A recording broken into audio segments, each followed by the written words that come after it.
Talk 341. Mrs. Jennings. Sri Bhagwan says that the state of realization is freedom from the tyranny of thoughts. Have not the thoughts got a place in the scheme of things? Maybe on a lower plane, Maharshi. The thoughts arise from the I thought, which in its turn arises from the self. Therefore, the self manifests as I and other thoughts. What does it matter if there are thoughts or no thoughts? Devotee. Are good thoughts helpful for realization? Are they not authentic via media, a lower rung of the ladder to realization? Maharaji. Yes, this way. They keep off bad thoughts. They must themselves disappear before the state of realization. Devotee. But are not creative thoughts an aspect of realization and therefore helpful? Maharaji. Helpful only in the way said before. They must all disappear in the self. Thoughts, good or bad. Take your farther and not nearer, because the self is more intimate than thoughts. You are self, whereas the thoughts are alien to the self. Devotee. So the self finally absorbs its own creation, which had helped its realization, whereas civilization wrongly worships and so separates and short circuits its own creation, which had helped its advance. Maharishi, are you not distinct from thoughts? Do you not exist without them? But can the thoughts exist without you? Devotee. Is civilization generally, slowly but surely, advancing in the right direction towards this self realization? Maharishi. Civilization is in the order of things. It will finally resolve itself, as all others, in the realization of the self. Devotee. Is a fine type of primitive man nearer to realization than a civilized man governed by intellect and thought? Maharishi. A realized man may look a savage, but a savage is not a realized man. Devotee. Is it right to think that all that happens to us are God's ordainment and therefore only good?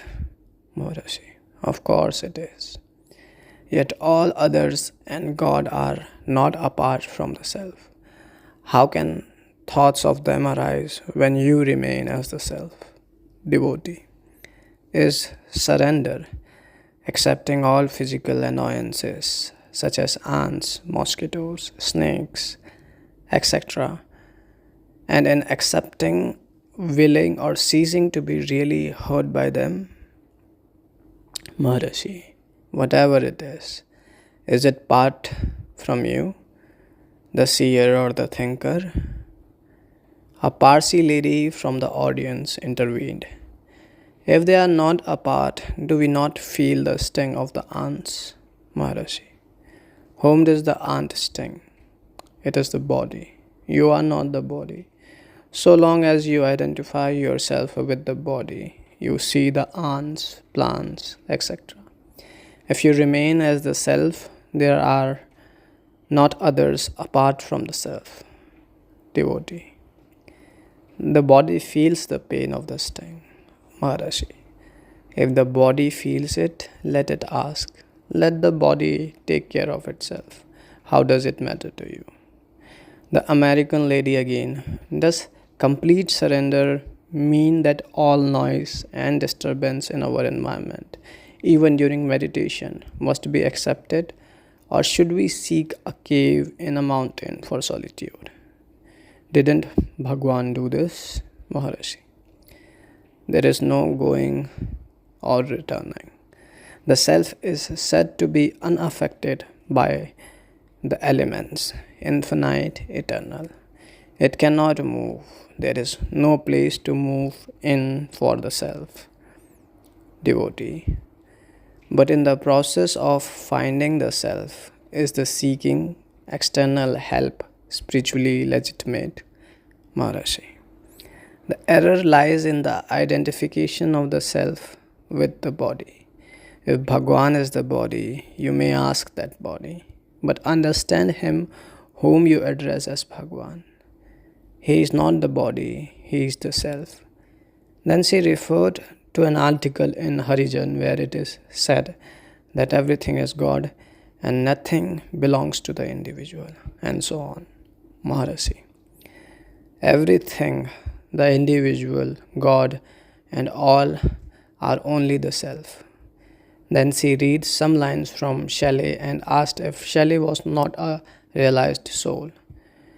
With a crown of man's trackless spirit is throned an image so intensely fair that the adventurous thoughts that wander near it worship, and as they kneel, tremble and fear the splendor of its presence, and the light penetrates their dreamlike frame, till they become charged with the strength of flame.